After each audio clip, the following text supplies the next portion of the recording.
Assalamualaikum warahmatullahi wabarakatuh. Alhamdulillah, alhamdulillahil akbar alladzi khalaqal kauna wa dabbar walladzi anzalal qur'anal karima fihi al-'izatu wal 'ibar walladzi qala fi suratil kautsar inna a'tainakal kautsar fasholli li rabbika wanhar inna syani'aka huwal abtar.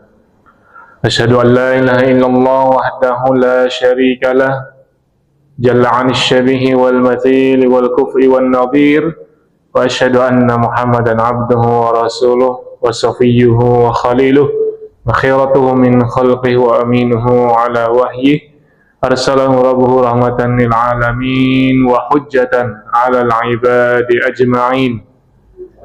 Fahadallahu bihi ta'ala minad dhalalah wa bassara bihi minal jahalah wa katsara bihi ba'dal qillah wa aghna bihi ba'dal 'ailah. Wassalawatullahi alaihi wa ala alihi at-tayyibin wa ashabihi al-ghurril mayamin mattasalat 'ainan binadhar wa wa'at udhunun bi khabar wa sallama tasliman katsira. Allahumma 'allimna ma yanfa'una wa anfa'na bima 'allamtana rabbana zidna 'ilma. Allahumma inna nas'aluka fahman nabiyyin wa hifdzal mursalin wa ilhamal malaikatil muqarrabin. Amin ya rabbal alamin. Jamaah sekalian yang dimuliakan Allah, marilah kita mengawali kajian pada malam hari ini dengan memperbaharui serta meningkatkan rasa syukur kepada Allah Azza wa Jalla atas limpahan karunia yang tiada terhingga. Dengan penuh kesadaran kita mensyukuri nikmat yang paling agung, yaitu nikmat iman Islam, nikmat sehat wal afiat. Salawat dan salam tak lupa kita panjatkan kepada suri tauladan kita, baginda Nabi Muhammad sallallahu alaihi wasallam, juga kepada keluarganya, sahabatnya, tabi'in, tabi'in, dan seluruh pengikutnya yang istiqomah berqudwah kepada beliau, meneladani beliau hingga hari kiamat kelak. Hadirin hadirat, ikhwan akhwat, solehin dan solihat, jemaah yang dimuliakan Allah, pada malam hari ini kita akan kembali mengkaji sirah nabawiyah yang pada pertemuan di bulan yang lalu terakhir kali kita membahas tentang Maimunah bintil Harith. Benar Pak? Karena pertemuannya kan sebulan sekali, jadi lupa. Ustadznya juga lupa soalnya. Iya. Saya ingin menyampaikan pada malam hari ini kisah tentang Abu Rafi al-Misri, tapi agak ragu. Apakah ini sudah pernah disampaikan di masjid ini? Belum ya? Mungkin di masjid lain ya. Ya, baik. Pada kesempatan malam hari ini kita akan menggali hikmah dan ibrah serta jejak keteladanan dari sosok sahabat yang mulia bernama Abu Rafi al-Misri. Kalau dari namanya udah ketahuan asalnya dari mana? Mesir. Belum pernah ini ya? Baik. Abu Rafi al-Misri ini adalah seorang budak.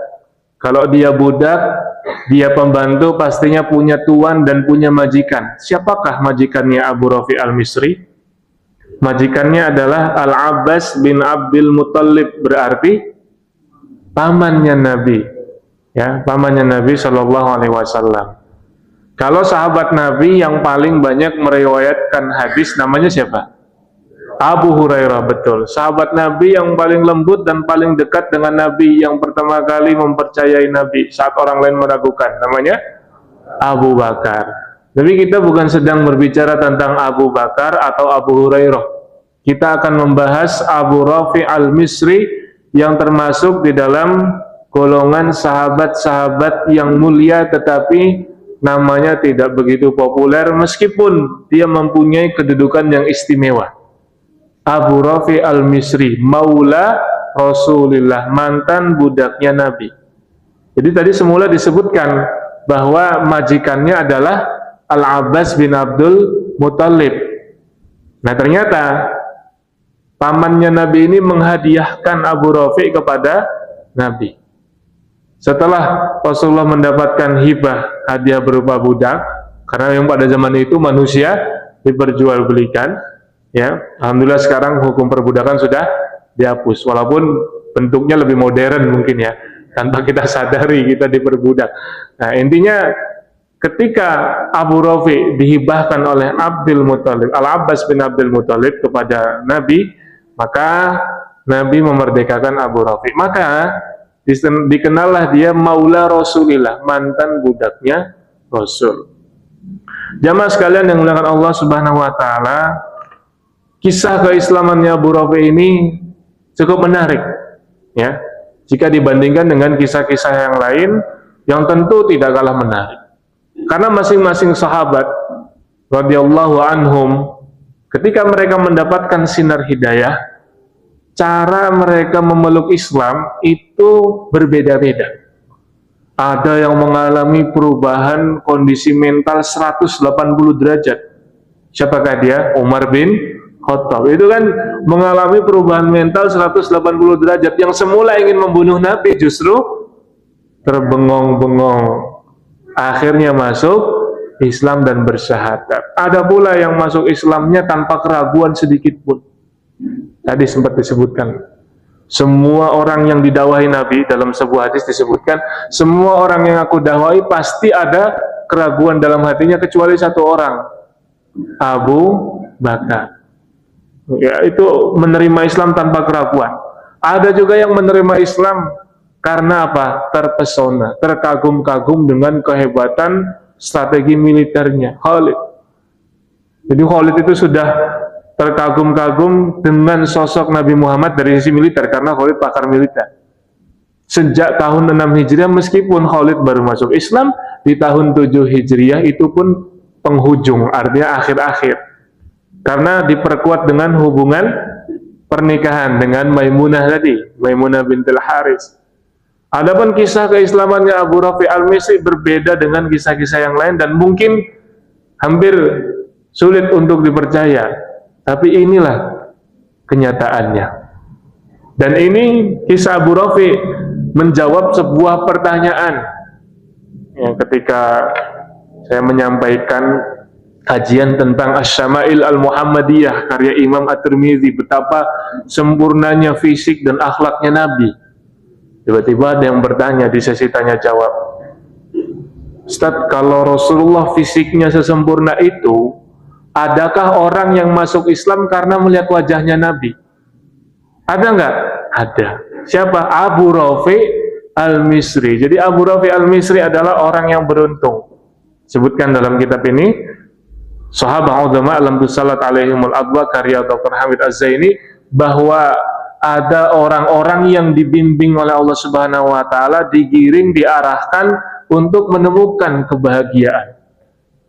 Di saat yang lain itu susah payah mencari kebahagiaan dari popularitas, dari kekayaan, jabatan, segala macam.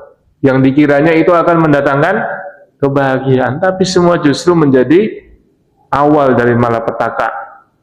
Tetapi Abu Rafi Al-Misri adalah orang yang beruntung. Kenapa? Karena dia dibimbing, ditakdirkan oleh Allah untuk menemukan hakikat kebahagiaan itu. Tepatnya adalah ketika Abu Rafi Al-Misri ditugaskan oleh orang-orang kafir Quraisy dari Makkah, suruh berangkat ke Madinah. Apa tugasnya? Membawa surat. Berarti statusnya sebagai kurir pengantar surat. Siapa yang menugaskan? Orang kafir Quraisy. Siapa yang dituju? Nabi Muhammad. Pertama kali Abu Rafi Al-Misri memandang wajahnya Nabi Muhammad SAW, langsung jatuh hati, terpesona, jatuh cinta pada pandangan pertama. Tapi bukan cinta yang buruk, ya, bukan cinta dalam arti yang negatif, bukan seksual, tetapi betul-betul merasa simpati dan loyal hanya dengan sekali pandang. Maka Abu Rafi Al-Misri ingin, ya, menyatakan keislamannya, bersyahadat, dan setelah itu dia tinggal di Madinah. Syahadatnya diterima, masuk Islamnya diterima, tapi untuk permintaan tinggal di Madinah ditolak oleh Nabi. Kenapa? Kata Nabi, saya ini seorang Nabi, nggak mungkin Nabi berkhianat. Kira-kira maksudnya apa ini, Pak? Kan statusnya sebagai apa Abu Rafi? Kurir, utusan, jadi suruh balik lagi. Walaupun dia sudah masuk Islam, sudah Muslim, tetapi dia masih punya tuan. Kembalilah kepada tuanmu, kembalilah kepada orang yang mengutusmu. Abu Rafi al-Misri akhirnya kembali ke Mekah dalam kondisi apa? Muslim yaktumu imanahu, yaktumu islamahu, mukmin yaktumu imanahu. Apa? Menyembunyikan keislamannya, sebagaimana Al-Abbas, majikannya beliau, Al-Abbas bin Abdul Muthalib, istrinya Abbas bernama Ummul Fadl, sama, dua-duanya sudah masuk Islam tapi belum hijrah ke Madinah. Mereka berdua dalam kondisi menyembunyikan keislaman, yang tentunya pasti ada maslahat di sana. Nah, ini singkat cerita tentang keislaman Abu Rafi al-Misri, jatuh cinta pada pandangan pertama, melihat kesempurnaan wajah Rasulullah Sallallahu Alaihi Wasallam. Adakah orang lain yang menggambarkan tentang keindahan wajah Nabi, betapa sempurnanya? Ada, tetapi tidak bisa diwakili dengan kata-kata. Penyair terkenal Hasan bin Sabit, Nabi punya 3 penyair ya, masih ingat ya? Ka'ab bin Malik, Abdullah bin Rawahah, dan Hasan bin Sabit. Hasan bin Sabit itu pernah membuat syair yang sampai hari ini masih terkenal, khususnya di kalangan para pengkaji sirah nabawiyah pasti kenal syair ini. Gimana bunyinya? Wa ajmalu minka lam taro aini qattu, wa ajmalu minka lam taro qattu aini, wa akramu minka lam talidin nisa'u, khuliqta mubarra'an min kulli aibin ka'annaka khuliqta kama tasha'u. Wa ajmalu minka lam tara qattu aini, yang lebih indah dari wajahmu belum pernah terlihat oleh mataku. Wa akramu minka lam talidin nisa'u, dan yang lebih mulia dari akhlakmu belum pernah dilahirkan oleh seorang ibu. Maksudnya apa? Wajahnya good looking, akhlaknya bagus. Khuliqta mubarra'an min kulli aibin, engkau tercipta tanpa celah. Ka'annaka khuliqta kama tasya'u, seakan-akan engkau tercipta sesuai dengan keinginanmu. Ada ya, orang tercipta saking indahnya penciptaan dia, seakan-akan by custom, hasil mesin sendiri, ya kan? Coba lihat orang zaman sekarang, kan nggak merasa puas dengan tampilan fisiknya, dengan dirinya.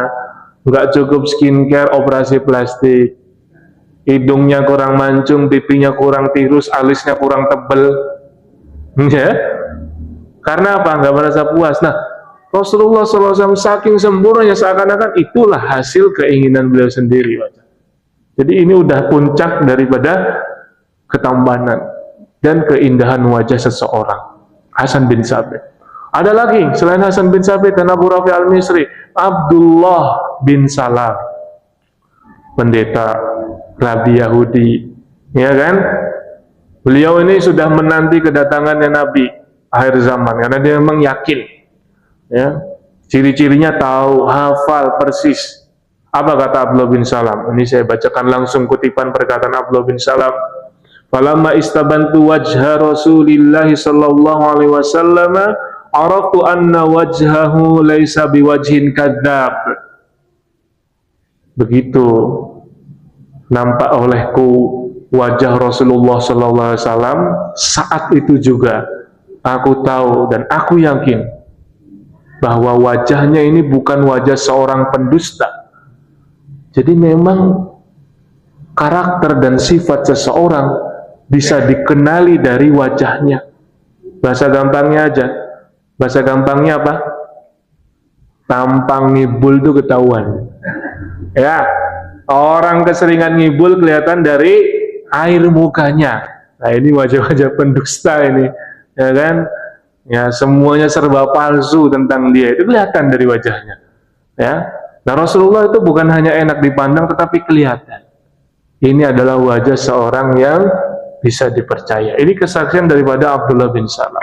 Setelah kemudian, ya, Abdullah bin Salam berbincang-bincang dengan Nabi, menguji Nabi dengan 3 pertanyaan yang hanya diketahui oleh seorang Nabi. Akhirnya Abdullah bin Salam yakin, semakin yakin masuk Islam lagi. Nah, jamaah sekalian yang melakukan Allah Subhanahu wa taala, sekilas tentang keislaman Abu Rafi al-Misri, dan juga diperkuat dengan kisah Hasan bin Sabit dan Abdullah bin Salam yang menunjukkan bahwa Rasulullah itu mempunyai kesempurnaan fisik yang tidak tertandingi. Nah, selanjutnya kita akan membahas bagaimana Abu Rafi al-Misri kemudian menampakkan keislaman dia. Tadi kan disebutkan bahwa dia masuk Islam, pengen tinggal di Madinah, sama Nabi suruh balik ke Mekah, tapi dalam kondisi menyembunyikan kepercayaannya. Tetapi ada satu momen di mana Abu Rafi al-Misri menampakkan dirinya bahwa dia adalah seorang Muslim. Isyhadu bi anna muslimun. Bangga, tidak takut lagi. Kapan? Setelah kaum muslimin mendapatkan kemenangan pada perang Badar tahun 2 Hijriah di bulan Ramadan.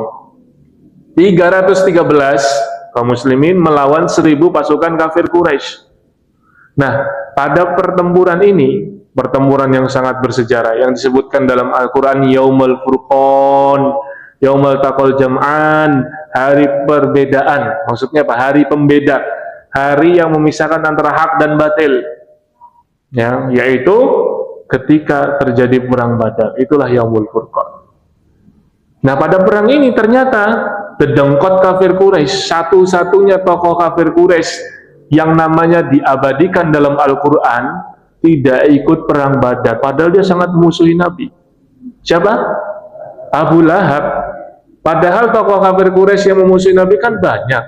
Ada Abu Jahal, gitu ya. Kemudian ada Uqbah bin Abi Mu'aid, ya. Kemudian ada Utbah, kemudian ada Al-Walid bin Mughirah.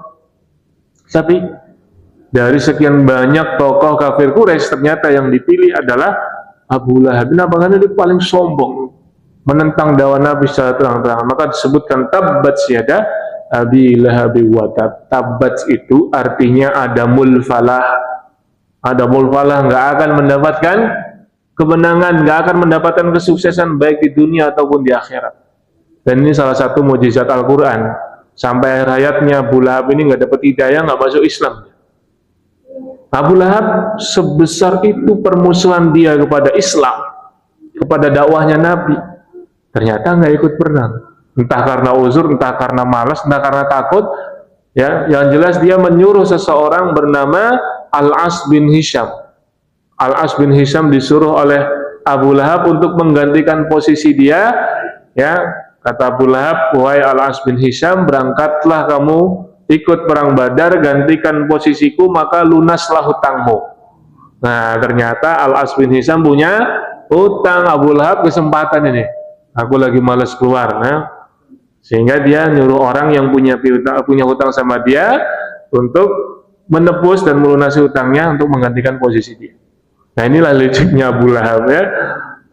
Ternyata dia tidak se-gentle itu, gitu ya, tidak berani ikut perang. Namun karena Abu Lahab tidak ikut perang, jemaah sekalian, dia tidak tahu bagaimana kondisi perang Badar. Maka dia menanti berita tentang perang Badar dari putra saudaranya, Ibnu Akhihi, yakni keponakan, yang bernama Abu Sufyan bin Al-Haris. Nah, ketika itu Abu Lahab sedang berada di dekat biliknya Abu Rafi al-Misri. Jadi Abu Rafi al-Misri itu punya bilik, punya lapak untuk jualan. Apa profesinya dia? Profesinya dia adalah menjual gelas yang dia buat sendiri dengan tangannya sendiri menggunakan kayu.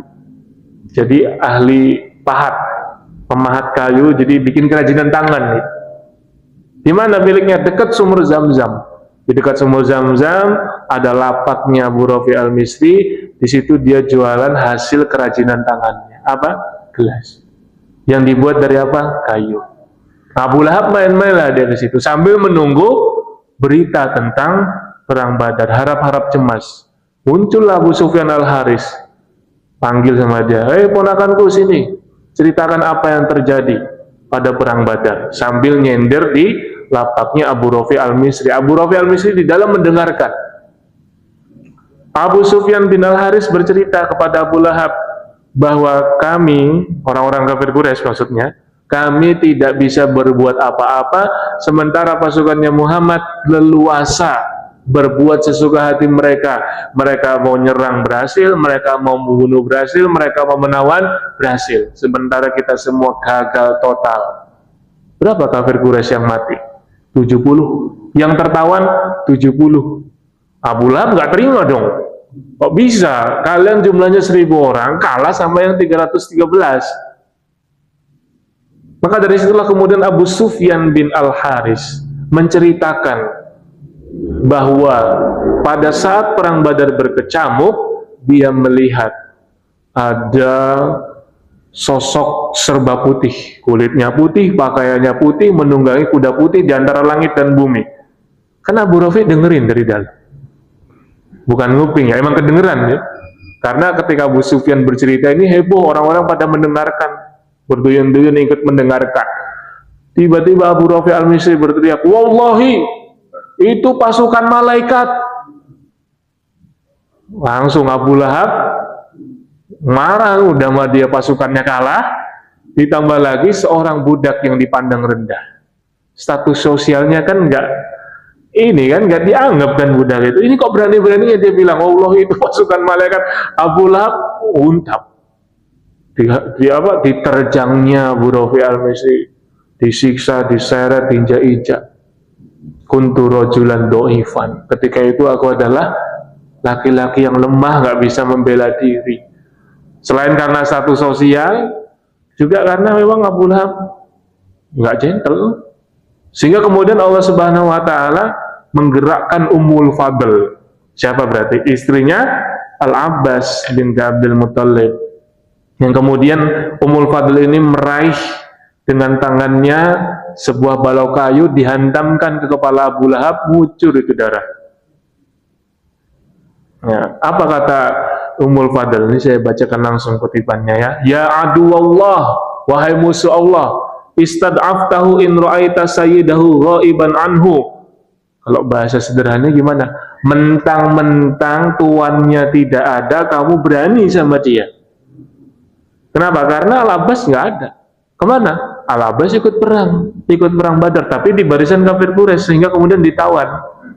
Karena dia aslinya nggak mau ikut perang, dipaksa-paksa sama Abu Jahal. Masuk dalam barisan kafir Quraisy, masuk dalam tawanan yang kemudian dibebaskan oleh Nabi. Mentang-mentang nggak ada majikannya, mentang-mentang nggak ada tuannya, kamu berani. Ya, kalau gentle ikut perang sana, jangan berani sama budak.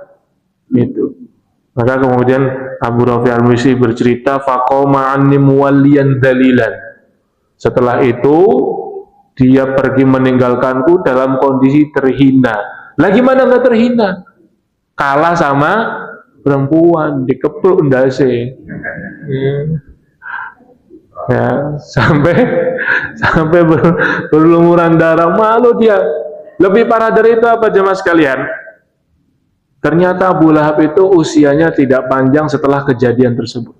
Setelah menganiaya Abu Rafi, lalu dibalas oleh Ummul Fadl, lalu dia sakit, sepekan kemudian dia mati mengenaskan, tidak diurus oleh anak-anaknya.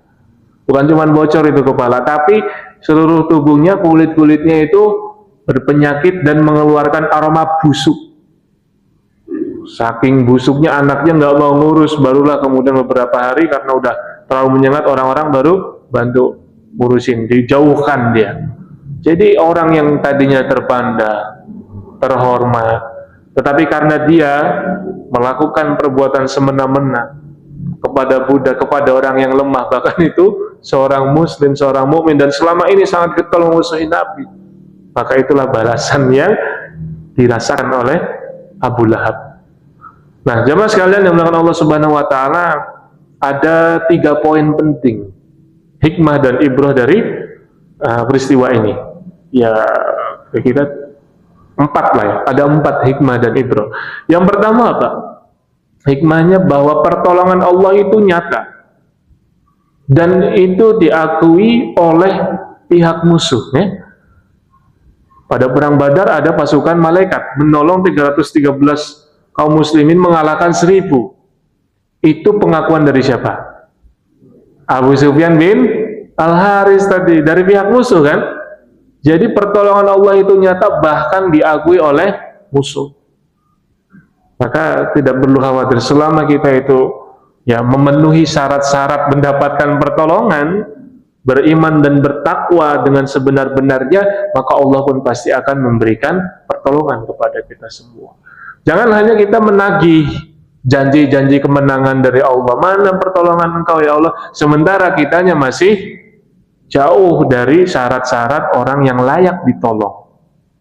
Maka marilah kita mengumpulkan sebab-sebab pertolongan sehingga menjadi hamba-hamba Allah yang senantiasa dilindungi. Nah, kemudian yang kedua, poin selanjutnya adalah tentang keteguhan iman. Seorang Abu Rafi al-Misri yang semula dia takut, pada titik tertentu akhirnya dia mempunyai keberanian. Itulah hakikat daripada kebenaran.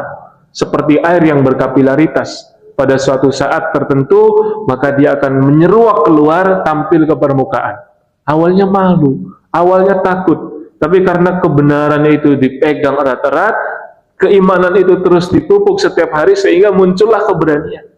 Sebagaimana Abu Rafi al-Misri yang semula menyembunyikan keislamannya, tanpa ragu siap menanggung resiko, dia bilang apa? Wallahi itu pasukan malaikat. Walaupun setelah bicara seperti itu dia diinjak-injak, padahal dia nggak niat ngina loh, nggak niat merosting Abu Lahab, enggak.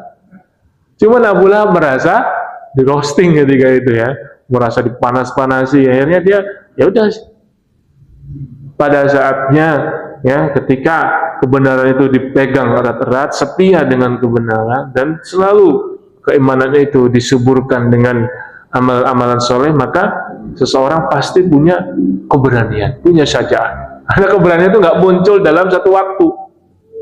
Ya, keberanian itu adalah suatu kondisi di mana kita berhasil mengalahkan rasa takut. Jadi rasa takutnya masih ada, tapi berhasil dikendalikan. Kalau nggak ada takut sama sekali, namanya nekat. Benar Pak ya? Poin nomor 3 ya, tentang ya pengorbanan dan keberanian seorang muslimah. Siapa? Ummul Fadl. Ummul Fadl berani loh lawan laki-laki. Artinya dalam sejarah Islam nggak mesti laki-laki itu superior, enggak. Ada saatnya laki-laki ditolong perempuan, ada saatnya perempuan membunuh laki-laki. Kalau ini kan membunuh Abu Lahab tapi tidak secara langsung, ya. Ibaratnya dihantam sekali, opnam ya kan. Opnam 7 hari terus mati lah dia. Tapi ada yang sekali pukul orang Yahudi langsung mati.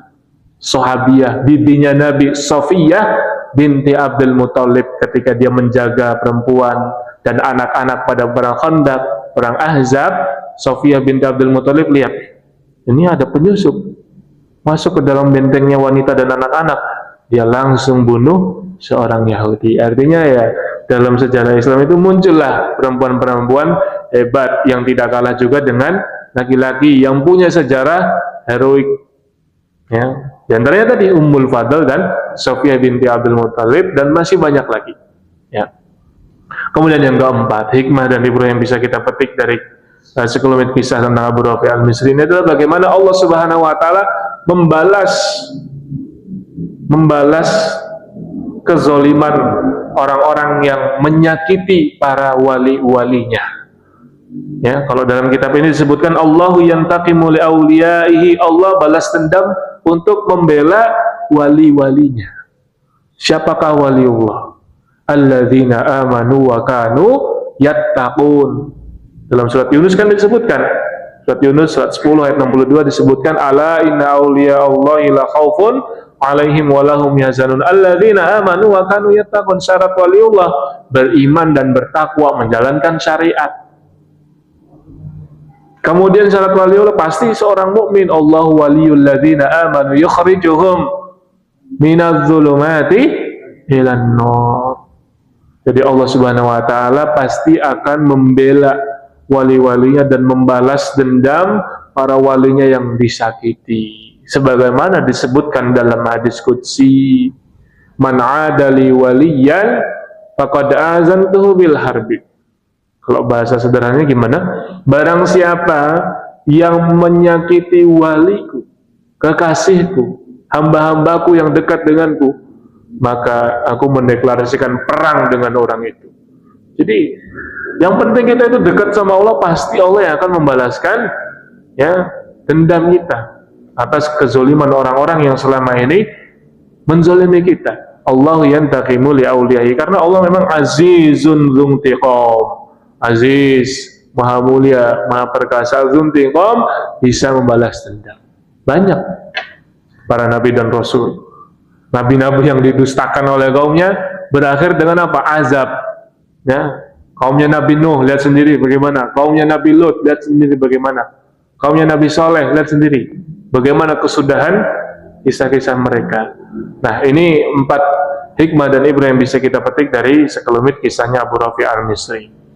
Jamaah sekalian yang dimuliakan Allah Subhanahu wa taala, kemudian Abu Rafi al-Misri setelah dia berhasil menyampaikan keislamannya tanpa rasa takut lagi, dan dia dibebaskan, dihibahkan oleh majikannya kepada Nabi Muhammad SAW. Akhirnya dia hijrah, cita-citanya tercapai, hijrah ke Madinah. Nah, sebutkan bahwasannya Abu Rafi al-Misri ini fahajara musliman ilal Madinah setelah Ghazwah Badrul Kubra, setelah menang dan peristiwa dia dengan Abu Lahab, kemudian Al-Abbas melepaskan dia untuk diserahkan kepada Nabi, cepat-cepatlah Abu Rafi al-Misri berangkat ke Madinah. Fa'ataqahun Nabi, tapi Nabi memerdekakan dia. Ataqayatiku, memerdekakan. Jadi dihapus itu status perbudakannya. Wa zawajahu min maulatihi Salma. Rasulullah juga punya budak perempuan yang dibebaskan dari perbudakan, namanya Salma. Fawaladat lahu Ubaidullah alladhi asbah katiban li Ali bin Abi Thalib fi khilafati. Anaknya Abu Rafi al-Misri bernama Ubaidullah menjadi katib. Katib itu apa? Sekretaris. Sekretarisnya Khalifah Ali bin Abi Thalib. Nama istrinya Salma. Jadi Abu Rafi adalah mantan budaknya Nabi, Salma juga mantan budaknya Nabi yang perempuan. Dinikahkanlah mereka berdua, lahirlah Ubaidullah. Malladzi abkar Abu Rafi? Apa yang membuat Abu Rafi menangis? Ada kisah bahwa ternyata setelah dibebaskan dari perbudakan, Abu Rafi itu menangis. Ini Abu Hurairah yang menceritakan bahwa Rasulullah SAW bersabda, "Idza ata'al 'abdu rabbahu wa sayyidahu falahu ajrani." Kalau seorang budak mentaati Tuhannya, mentaati tuannya, mentaati majikannya, falahu ajroni, dia mendapatkan 2 pahala selama tidak pada perkara yang maksiat. Falamma utiqa Abu Rafi baka. Ketika Abu Rafi itu dibebaskan, dimerdekakan, maka dia menangis. Faqila lahu ma yubkika ya Abu Rafi, maka ditanyalah, apa yang membuat engkau menangis wahai Abu Rafi? Qala kana li ajrani fa dhahaba ahaduhuma. Sebelumnya aku mempunyai 2 kesempatan pahala, tapi setelah aku merdeka justru tinggal tersisa 1 pahala. Inilah kesedihan Abu Rafi. Orang zaman dulu sedihnya adalah ketika kehilangan kesempatan mendapat pahala. Orang zaman sekarang sedihnya ketika melihat layar kaca. Ada yang karena terbawa kisah drama, entah drama Korea, drama Cina, ya kan? Apalagi atau lagi scroll TikTok, ya kan? Makanya orang zaman sekarang itu banyak yang kena mental, gampang stres, emosinya berubah-ubah, sekali ketawa, sebentar lagi nangis, gara-gara scroll, kebanyakan scroll akhirnya kena mentalnya. Lah orang zaman dulu nangisnya itu ketika luput kesempatan dia untuk mendapatkan pahala, seperti Abu Rafi al-Misri. Tapi tangisan itu tidak berlangsung lama. Ya, Rasulullah SAW bersabda, yang sabda tersebut membuat Abu Rafi merasa bahagia. Jadi suatu ketika Abu Rafi al-Misri ini diajak oleh laki-laki dari Bani Makhzum, tidak disebut namanya siapa. Yang jelas Al-Makhzumi, begitu saja. Seorang Al-Makhzumi mengajak Abu Rafi untuk menjadi petugas pemungut zakat, infak, dan sedekah. Dimingi-mingilah Abu Rafi ini, ayo bantu saya. temani saya, kancani aku gitu ya, untuk menjadi amil zakat. Nanti kamu dapat persenan, kan memang mustahik ya. Kata Abu Rafi, sebentar, saya tak izin dulu sama Rasulullah. Ini loh adab. Padahal dia sudah bukan budak, tapi dia selalu mengutamakan ridhonya Nabi. Adabnya Abu Rafi sampai sebegitunya. Sehingga Abu Rafi ini bertanya kepada Rasulullah, ya Rasul, bolehkah saya menjadi amil zakat, infak dan sedekah, supaya saya mendapatkan gaji dari situ. Kata Rasulullah apa? Ya Abu Rafi, inna sadaqata haramun ala Muhammadin wa ala ali Muhammadin. Wahai Abu Rafi, harta sedekah termasuk zakat, infak, sedekah ya, itu haram bagi Muhammad dan keluarganya Muhammad. Wa inna maulal qaumi min anfusihim, dan sesungguhnya maula, mantan budak dari suatu kaum, itu bagian dari mereka. Maksudnya apa? Abu Rafi dianggap sebagai ahlul bait. Masya Allah ya, mantan budak ya, dia seorang budak lalu dimerdekakan, menyandang gelar maula Rasulillah, dianggap sebagai ahlul baitnya Nabi, bukan anak, bukan menantu, bukan mertua, bukan besan, bukan cucu ya, tapi mantan budak, tapi punya privilege. Sehingga disebutkan dalam kitab ini ya kan, bahwa seakan-akan faka'anna hadhil kalimat hiyal yadul haniyah allati masad dumu'a bi rafi fahani'an lahu. Seakan-akan kata-kata ini ada tangan lembut yang mengusap tangisan Abu Rafi, karena semula dia nangis kan, maksudnya kesempatan untuk dapat pahala hilang dong. Tapi kesedihan itu tidak berlangsung lama setelah dia tahu dia dianggap sebagai ahlul bait, sehingga dia tidak jadi itu menjadi amil zakat, infak, dan sedekah. Maknanya apa? Kalau keturunan Nabi sejati nggak mungkin galang donasi untuk pribadi. Ya. Paham ya maksudnya Pak ya? Iya, karena keturunan Nabi nggak boleh makan harta donasi. Kalau hadiah boleh. Ya. Masalahnya di tengah masyarakat kita ini kan masih banyak ya oknum Habib. Habib yang beneran ada, Habib yang betul-betul memberikan pencerahan, menjadi suluh tengah umat, ada, kita respect. Tapi ada juga Habib-Habib KW yang ngakunya Habib tapi akhlaknya jauh dari Nabi Muhammad, malah mirip kayak Abu Jahal, ya kan? Malah galang donasi untuk pribadi, fix itu cuma ngaku-ngaku sih kalau kayak gitu. Karena kalau dia tahu keturunan Nabi itu nggak boleh makan zakat, infak, dan sedekah, nggak boleh. Nabi mengharamkan 3 hal itu. Kalau hibah boleh ya, hadiah itu boleh ya. Kemudian selanjutnya masih tentang Abu Rafi. Ini masih lumayan banyak. Sampai jam berapa? Isanya berapa menit lagi? 3 menit lagi. Ya. Dalam sebuah hadis disebutkan bahwa para sahabat Rasulullah SAW itu berkumpul. Mereka biasa kalau ada Nabi, mereka berkumpul bertanya tentang masalah-masalah agama, bertanya tentang masalah-masalah akhirat. Salah satu pertanyaannya, man khairun nas, ya Rasulullah, man khairun nas. Wahai Rasulullah, siapakah manusia yang paling baik? Disebutkanlah kriteria. Rasulullah pertamanya hanya menyebut dua kriteria. Yang pertama apa? Dzul qalbil makhmum wal lisanis shadiq. Ya. Orang yang paling baik, kata Nabi, manusia yang paling baik adalah pemilik hati. Yang hati itu disifati al-makhmum. Kemudian yang kedua, shadiqul lisan atau al-lisanis shadiq, orang yang lisannya itu berkata jujur, orang ngapusi. Jadi dia adalah orang yang hatinya disifati al-makhmum, lisannya disifati as-shadiq. Para sahabat bingung. Bapak-bapak bingung? Apa itu al-makhmum? Jangankan bapak-bapak, para sahabat juga bingung. Kalau lisan as-shadiq, lisan yang berkata jujur, kami paham wahai Rasulullah. Tapi hati yang disifati al-makhmum, apa itu al-makhmum? Ini kosakata yang asing. Maka Rasulullah menjelaskan cukup panjang. Al-qalbu al-makhmum, hati yang disifati al-makhmum, yang menjadi kriteria manusia terbaik adalah at-taqi an-naqi, At-taqiyu an-naqiyu. At-taqi adalah hati yang di dalamnya terdapat ketakwaan.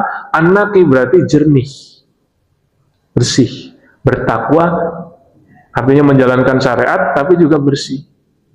Bukan hanya menjalankan syariat saja, tapi sibuk juga membersihkan hati. Karena ada orang yang sibuk menjalankan syariat, rajin sholat, zakat, saum, sodakoh, tapi hatinya itu masih belum dibersihkan. Bersih dari apa? Dari 4 perkara. La ithma, wala baghya, wala ghilla, wala hasada.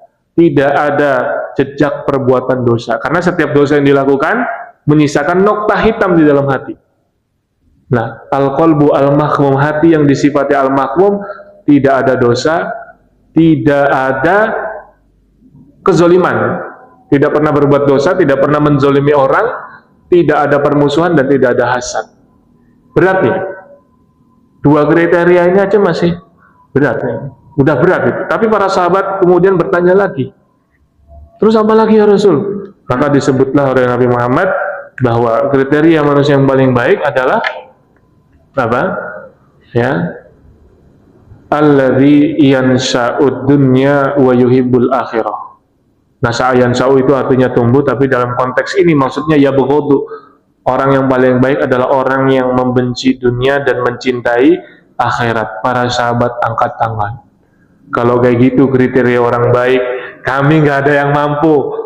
Nah, 2 kriteria aja udah berat, udah sulit, apalagi harus membenci dunia. Nah, siapa yang nggak doyan duit, Pak? Dinar, dirham, jangan dinar, dirham, rupiah aja rebutan.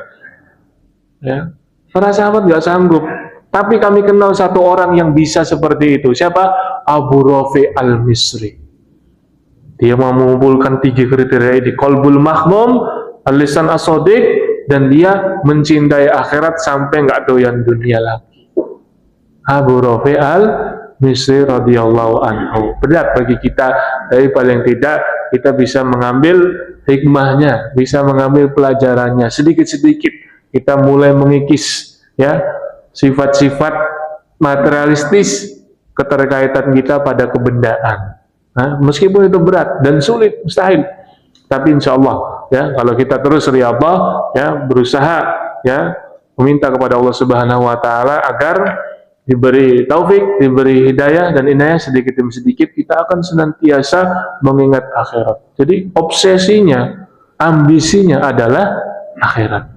Ya, himmahnya itu adalah akhirat. Man ahabba liqa Allah, ahabballahu liqa'ahu. Barang siapa yang mencintai perjumpaan dengan Allah, maka Allah juga akan mencintai perjumpaan dengan dia. Masalahnya kita ini cintanya baru di mulut, belum bisa dibuktikan.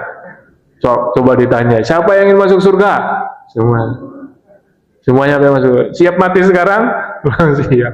Padahal syarat masuk surga harus mati dulu, Pak ya. Nah, maka dari itu ya, marilah kita memperbanyak ya, doa dan zikir kepada Allah Subhanahu wa taala agar senantiasa diberi stamina iman untuk bisa menjalankan amal soleh dan ibadah yang dicintai Allah Subhanahu wa taala. Aku qouli hadza, astaghfirullah li wa lakum, billahi taufiq wal hidayah, wa ridha wal inayah. Wassalamualaikum warahmatullahi wabarakatuh.